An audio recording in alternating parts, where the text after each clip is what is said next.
Hey everyone, so today we are talking about the PS5 Digital Edition.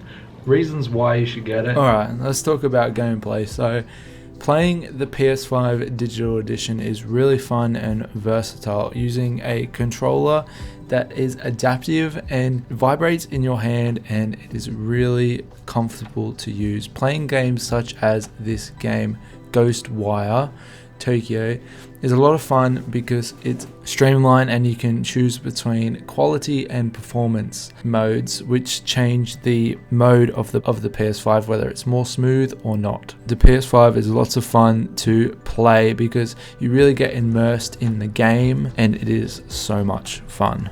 When it comes to its controller, it's very small, compact, feels really good in your hand. As for the actual console itself, it is very slim and can fit into basically any nook and cranny you can shove it into. The console comes with 8K, 4K compatibility and HDR, and requires no discs. And you can see play like never before. And it comes with 825 gigabytes of storage, so plenty of storage for those games. And it comes with lightning speed versatility for the SSD, breathtaking immersion into the games, as well as stunning games. And this is a bit of a feel of the controller, you know, what it feels like, and the buttons and the controller sticks, as well as the 4 main buttons you get given. And it feels quite good. It feels very soft, feels like it won't get sticky, and the buttons are very nice and clean and very easy to pull the triggers and stuff like that. Going over basically the interface of the PS5, you know, what it's like as far as showing off the games, showing off the media. You know, you've got Spotify, Netflix, Disney Plus, all the things you can think of. Cool, integrated all into the PS5. You don't even need like a Chromecast or anything in your TV. Just plug in your PS5 and you've got, you know, Spotify, all that stuff. What games you're playing often, your trophies, stuff like that. It is heaps of fun, and it gives you lots of information as well, which I really like. You can also put it in rest mode, which basically is like it downloads games and stuff, charges your controllers in the background, which I think is really cool. And considering it is $650, it is relatively cheap, $125 cheaper than the original, which is $799 here in Australia from JB Hi-Fi. And honestly, the fact that the PS5 Digital Edition is cheaper only because you can't get the physical games isn't really a downside, honestly, because $150 cheaper than the actual normal console, the disc version, doesn't really matter, and the limit of the specs for this digital edition isn't really that big of a deal.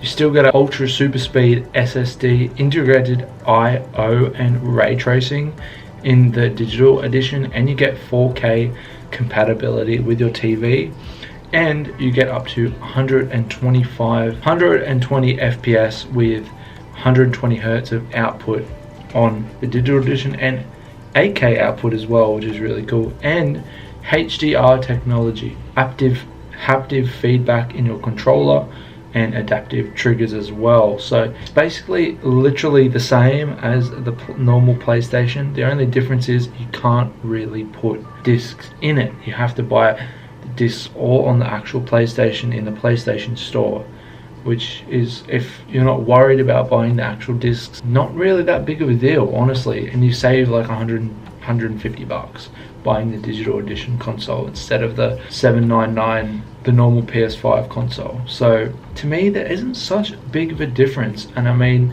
it is such a good console if you just want to play games, relaxing, have a good time. You're not really going to notice the big difference, like of the 4K and everything like that, like in the ray tracing. You're not really going to notice it because honestly, it's such a good console. Honestly, in my opinion, I really like it. I don't see the difference between the two.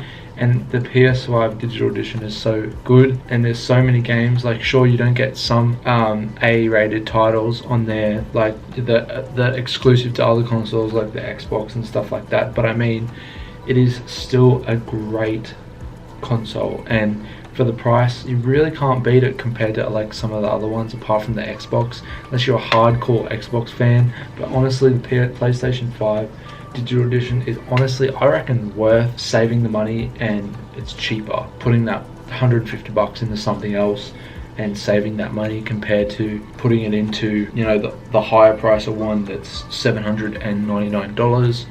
Honestly, isn't really of a big difference there for me. And I mean, you get to play the newest games on there as well, and it's 825 gigabyte SSD, which is just amazing. That's plenty of storage for what you want. You can always upgrade to a 1-2 terabyte SSD if you really want to, but I think 825 gigs is plenty. HDMI cable comes with it, an AC power cord, USB cable comes with a pre-installed Astro's Playroom game as well, and the latest software as well, but you need an internet connection obviously.